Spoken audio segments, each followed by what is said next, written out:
November 16th, 2023.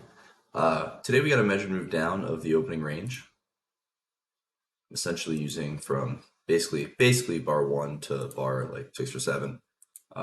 This whole thing I would consider the opening range, and we tried to get a breakout of the opening range. We failed. So I consider this the opening range. Also, if you look over here, we got a wedge, or say essentially one push, pullback, second push, pullback, third push, and then we tried to break out to the downside, and we failed. And a lot of times when you fail to break out to the downside of a wedge, you'll break out to the upside, and you'll get a measured move up of the wedge. And what happened here was we ended up getting pretty much exactly that measured move. So 63, big bull bar potentially by the close. But the problem is, big tail on 61 and big tail on 62. So what it's doing is 1 pullback, 2 pullback, 3, right? 1 pullback, 2 pullback, 3. So it's potentially a parabolic wedge on a lower time frame. So that's one of the problems of buying above 63, and you have to be careful that it might just be a vacuum test of this measured move, which is exactly what it was. And that's why we ended up getting this big bear bar on bar 65 because traders sold out of their longs. Additionally, there's a 90% chance every day we break out of the 18 bar range and an 82.5% chance we break out of the 36 bar range. So I think that's what this rally is trying to do. We're trying to get to this high. There's a couple bars left in the day. I don't know if we're going to get there. I thought there'd be a lot more conviction, heading towards the top, and we're really not getting it. So that's why I'm kind of wondering if we're going to end up getting there. But 82.5% is not every day. So we got an II pattern on the open. I only have one other example actually of IIs on the open. I have a bunch of these, but I mislabeled most of them. You can see here we got an inside pattern, but a big bull bar closing near its high. So a better swing trade versus today, we just got essentially 2 inside bars and a doji bar. You probably could have still bought above the bar. See how these aren't actually II patterns. I just mislabeled. You probably could have still bought above 3, I think, but the problem is that it's probably going to have to test back to that tight trading range and to the 3 high if you're buying above it, because it's a doji bar and it's a trading range open. When you get a trading range open, you're probably going to end up getting a retest of the tight trading range. So big bull bar on bar 1, closing near its high. It could be a couple legs down, and it's a double bottom with these, this midday reversal from yesterday. So potentially a reasonable buy above 1. But why is there a tail on the top? And this is pretty steep, probably strong enough for another leg down. If you were short at the close of this bar, hoping that we were going to maybe gap down or start to sell off in the morning, how do you feel about bar 1? Well, if I sold the close of this bar and then I saw bar 1, I'd be really disappointed. So those traders that are disappointed are using the sell-off on 2 to get out. You can see we sold off down to that price. Traders immediately bought back their shorts, and the market got bought all the way up. Bar 3 is another inside bar, so it's contracting. It's just basically a triangle that's happening right now. And then we get a breakout to the upside of the triangle on bar 4, but there's problems with it. Why is there a big tail on top of 4? Why is 3 a doji bar? So all of these things make me think that today is probably going to be a trading range open. And no matter how strong this rally, this rally might look, it was probably just a vacuum test of maybe this low, because that is still a part of the trading range. And 7 is a bull bar closing near its high. It does have a small tail on the top, but I think what's more important is that we had a couple dojis on the opening range, and this has a big tail on it. So it could be a breakout, but really just 1 pullback 2 and a 2-legged move up to probably this low. More follow through for the bulls on bar 6, but there's a big tail on the top. Why is there a big tail on the top? If I don't think this was the measured move that we went for, but yeah. But there's a big tail on top of 6. Why is there a big tail on the top and the bottom of 6 if this is going to be such a strong rally from the open? And why are there dojis? Why are there tails? So you can buy up here, but it's pretty hard to want to do that with all of the disappointment that's happening. And the problem with doing that is sometimes you're going to get a big bear bar like 7. And if you bought for any reason, I think it's really hard to want to hold long below 7. It's true that 3, 4, or 4, 5, and 6 are definitely strong enough for another leg up. But, that we could test pretty far down before you get that other leg. And that's one of the reasons why, look at bar 8. Look where it goes to. What's the highest possible tick you could have bought, right? In this rally, you could have bought 1 tick above bar 6, which is right here. And so any bulls who did that were obviously disappointed in 7. And then all the bulls immediately scalped out around that high, knowing that other traders wouldn't be looking to get out. So if we're at the high of this bull trend, in a strong bull trend, bulls are buying new highs. They're buying for swings. They're holding. And here we have disappointing follow through, and so bulls are scalping out. And when bulls are scalping out, that means it's probably more of a trading range. But if you're a bear who's sold below 7, you probably don't love the fact that we pulled back this far either. And you're probably starting to think it's more likely we're going to be in a trading range as well. I just want to look at something. Okay. It's probably more likely we're going to be a trading range as well. So it's not great to be selling below 7 and then you see 8 as the follow through. That's disappointing. So the same way the bulls are disappointed, the bears are also disappointed with the follow through they're getting.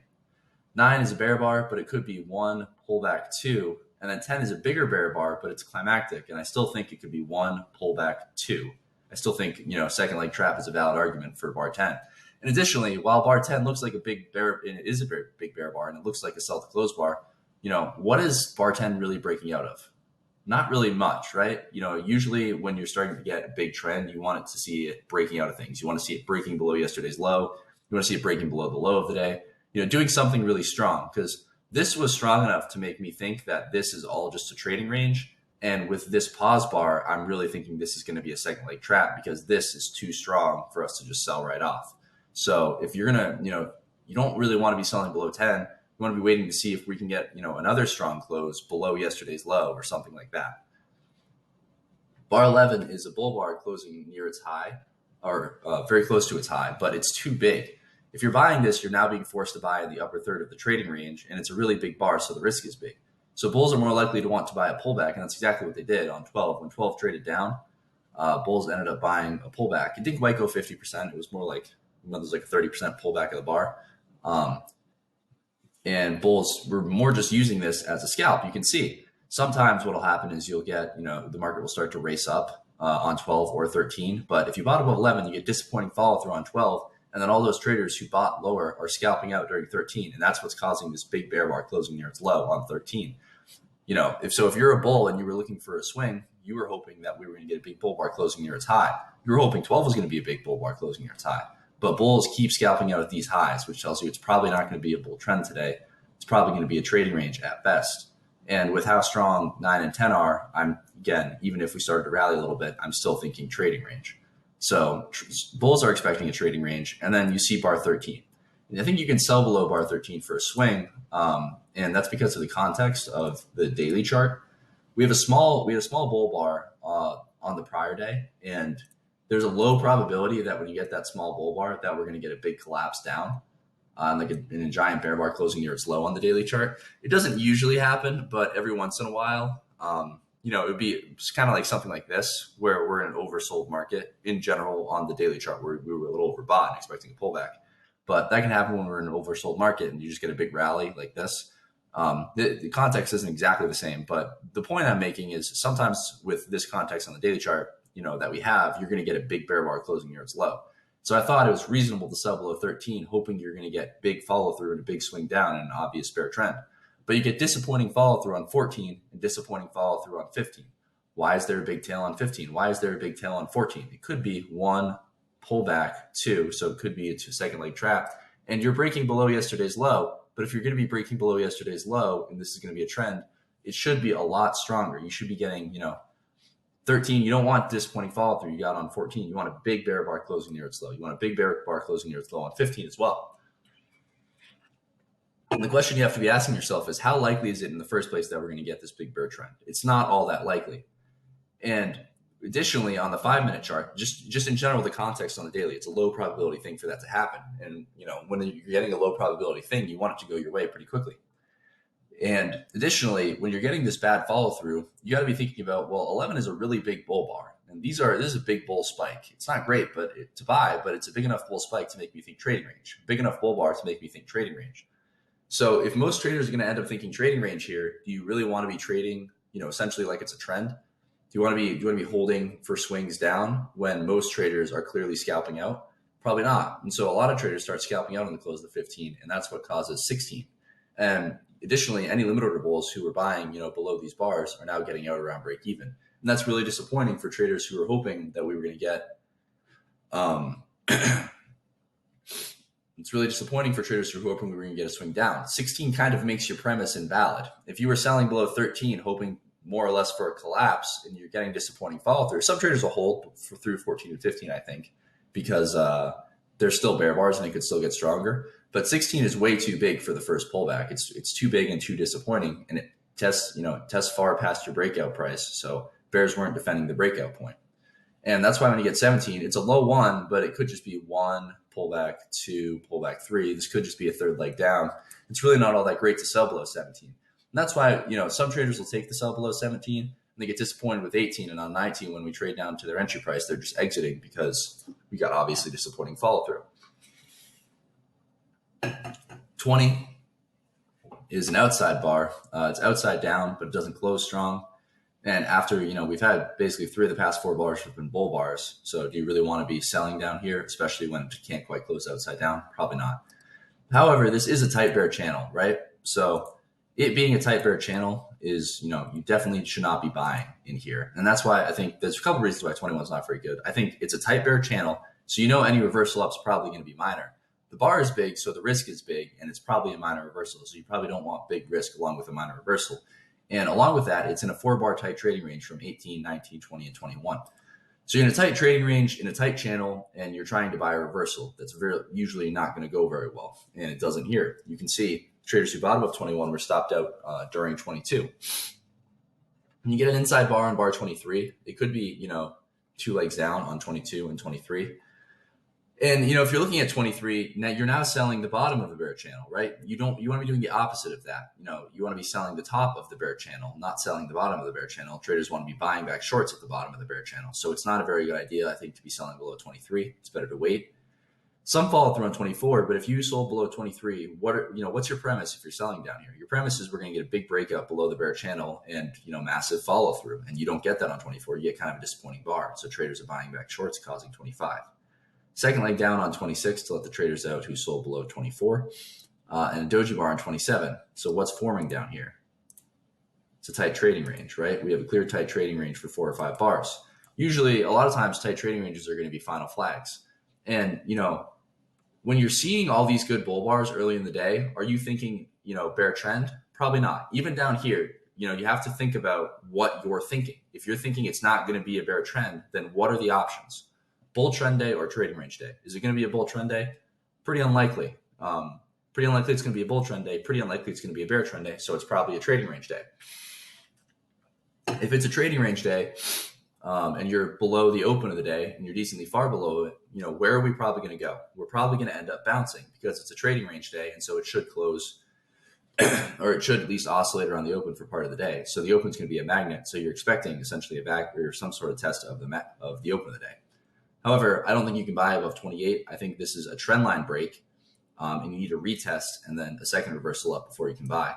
I think that 29 qualifies as that retest. It basically tests back into the tight trading range, and we find buyers. So it could be trend line break on essentially the tail on 29, pullback, and then a second reversal up on 30. But 30 is a big tail on the top. So disappointing for bulls who wanted to buy because you were hoping that we were going to get a big, strong bull bar closing your tie that you could buy potentially for a test up to here. Or, there weren't that many magnets up here. I think, any buy the close bulls up here had a chance to get out. Any buy the close bulls here had a chance to get out. So not as many magnets up top. And I think that's another reason why this wasn't as strong and why the rally in general wasn't as strong. 31, kind of disappointing follow through for the bulls. 32, a good bull bar. And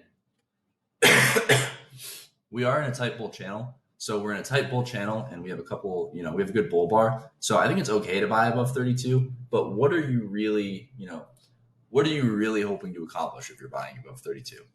What's your premise, right? So I looked at this as, kind of this whole thing as a trend line break. And I thought it was better to wait and see if we got a retest and then another reversal up because, this is kind of your best case scenario with buying above 32. Think about how often do you see a big bull bar on 33 after this particular kind of setup? How often do you see a bar like 28 just right after 33 or right after 32?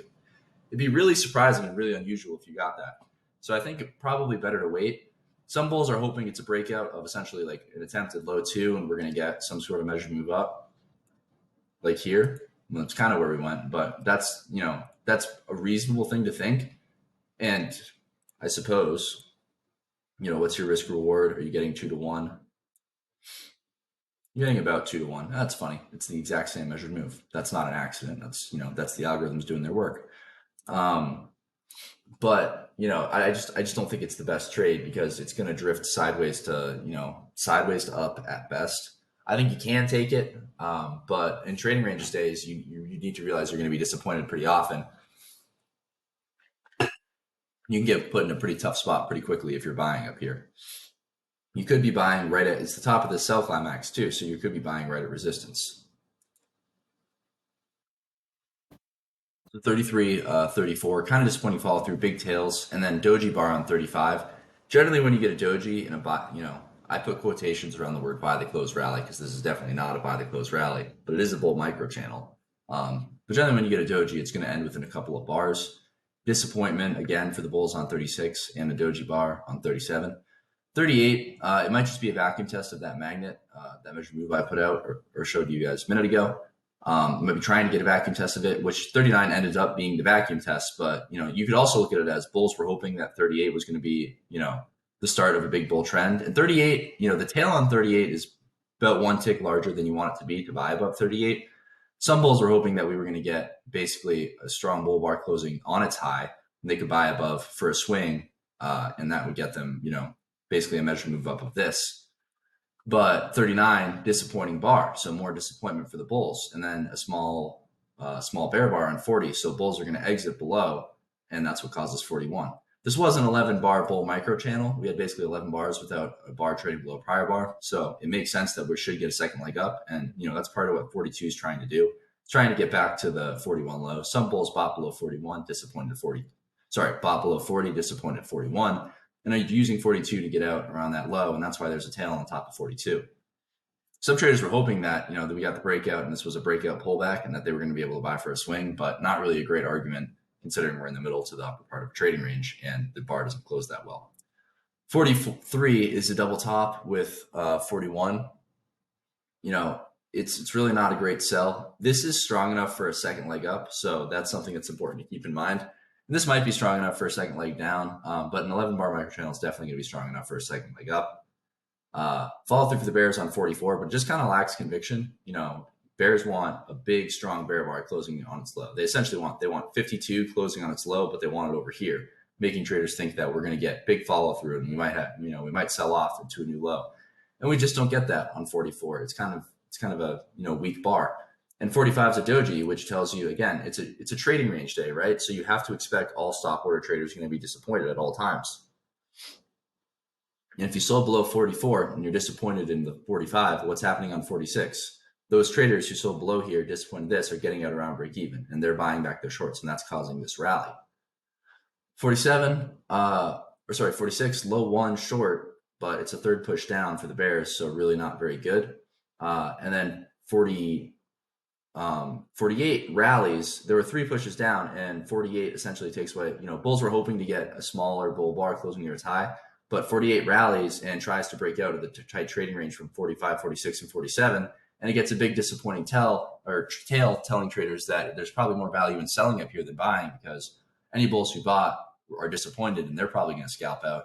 And this is a tight trading range, so we're probably going to come back in and test the apex of it like we do exactly on 49. Now, if you look at 49, it's easier to see here. If you look at 49, what could this potentially be? We have a bull trend, then a trend line break, and then essentially a retest and a lower high. So 49 could be a lower high major trend reversal, and some bears would be hoping we're going to get some sort of leg one, leg two day, leg one, pullback, leg two, and they'd be hoping to sell below 49 to get a swing down to here. Now, problems with 49 are it triggered below 48. So, if 48 is your signal bar and 49 is your entry bar, you don't really want 48 as your signal bar. You're also in the middle of a tight trading range, which always lowers the probabilities and makes everything a bit worse for stop order traders. And that's why bulls bought the close of 49. And there's a micro gap on. You can see they bought the close of it and drove it up, and we ended up getting basically a big bull bar here. But it doesn't end up closing strong. Why? Because if it closed strong, it would be good for the bulls and they wouldn't end up being disappointed. They'd be, if we got a big bull bar up here, bulls probably start buying, thinking that we're going to get the second leg up from this and maybe a measured move up. But it's a trading range day. So you always have to be expecting everything to be disappointing and not to look right. And that's what's happening here. 51, Bear bar, but a tail on the bottom. 52, a breakout for the Bears, but it's a third push down. 1, 2, 3, and I guess you could argue it's a failed breakup below the wedge, or you could argue 1. I'll drop boxes over, 1, 2, 3. The reason I use those, these are really minor pullbacks. It could be like a nested wedge within a bigger wedge, but these are really minor pullbacks. And this is, these are more major pullbacks. So but that's kind of the problem with trading ranges too, though, is, you can see it in a bunch of different ways and it's not all that clear. And that's why the probabilities are never all that great. 53, an inside bar. But again, some traders are hoping, we get a failed breakout and then a bull bar closing on its high and they can buy it for a swing. And they're hopeful that that's going to happen. But you get a big tail on the top. And so traders are disappointed and some of them are scalping out. That's causing, the drawdown on 54. And 54, it's an II pattern. But 54 is not a bull close. Bulls wanted a bull close on 54 for a swing. And, any bears who are hoping to short, they're disappointed at 53. So both sides really disappointed here. So we end up trying to get the bull breakout on 55, but again, tail on the top. And we've been on a flat moving average for a while. And when you have a flat moving average, usually stop orders are not all that great. You want a strong breakout above the moving average or below the moving average to start using stop orders. And so disappointing close on 55, right? Bulls wanted the bar to close on its high. And, then they were still hoping, well, it's a breakout above an II. It's still valid to think we're going to get a swing up, but a disappointing close. So bad follow through on 56 because traders aren't buying because they're disappointed. 57, more disappointment for the bulls. We trade above the inside bar on 56, but probably not many buyers up there because, again, this isn't all that good.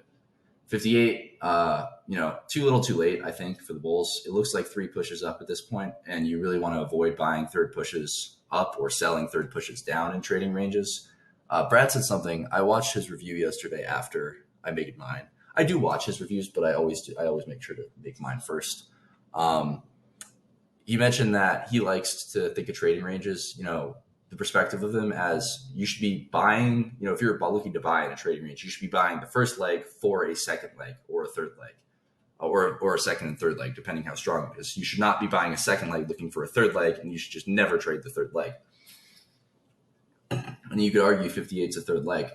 So not all that great to want to buy. And then we end up obviously getting an attempt at a wedge down, but, bad signal bar on 59 and bad follow through on 60. And so now we try to get that breakout above the wedge. I discussed this could be a parabolic wedge on a smaller time frame. And when you get 63, like I said, still 82% chance, 82.5% chance you're going to break out of the 36 bar range. So I think some traders will buy above 63, hoping we're going to get big follow through. And, I thought the important point is, if you're buying this kind of thing in a trading range, you need it to basically be perfect. You don't want disappointment. If you're dealing with disappointment in trading ranges, you need to just quickly get out.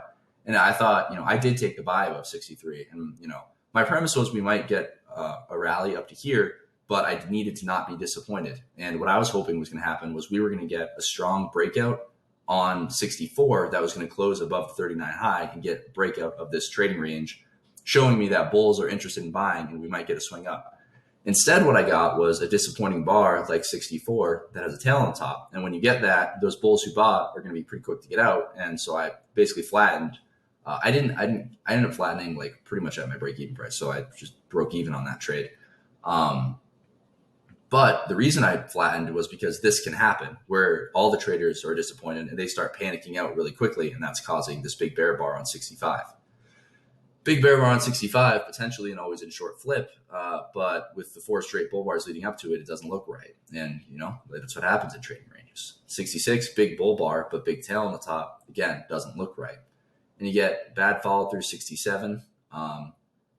This is just a tight trading range in a mess. I wouldn't trade anything in here. I was hoping we were going to get some sort of consecutive bull bars closing on their highs to buy for a swing, but we don't really get anything. And, by the time you're looking at 73, it's, potentially 1 pullback, 2 pullback, 3, and it's too late in the day to want to really do anything. So probably better to be done. And yeah, that was, we couldn't quite get consecutive bull bars anywhere. So, make sure you trade the day you have, not the day you want. I thought for stop orders today, pretty much selling below 13 was definitely the best one. And, probably in buying above 63, I thought was okay if you're quick to get out. Um, but yeah, that was pretty much it today. I thought it was pretty boring day for stop orders and always in traders in general.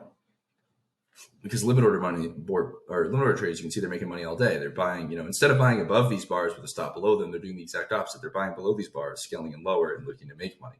They're buying below 11, not above it. Um, yeah, they're buying below 58 or something, not above it. Maybe a few points below because but bad follow through. On the daily chart, basically just bad follow through for the bears who sold below here, which is relatively expected. We might get another, it's a high one buy in the spike phase of a bull trend. So is it potentially reasonable to buy above this? Yeah, it's maybe reasonable, but you got to realize that it's pretty low probability. If you're buying above this, you're hoping that tomorrow we're just going to race up, and it could be one pullback, two pullback, three. So this could be some sort of parabolic wedge. So you're buying a third push if you're buying above this in what's probably the top of the trading range. So I think that we're probably going to start to pull back pretty soon here. I don't think we're going to get big follow through from the bulls tomorrow. I think it will, I think whatever happens for the bulls tomorrow will end up being disappointing. The weekly chart, we're getting surprising follow through, and it'll be really interesting to see if bulls can get a strong close tomorrow, or if they're going to get a disappointing close and make traders think that this is strong enough for a second leg, which it probably is. This is also strong enough for a second leg. So, trading range is very likely here, but it'll be interesting to see if bulls can get a really strong close, making bears worry that we have 3 straight bull closes, or if bulls will end up getting a disappointing close and will end up going more sideways. That's today.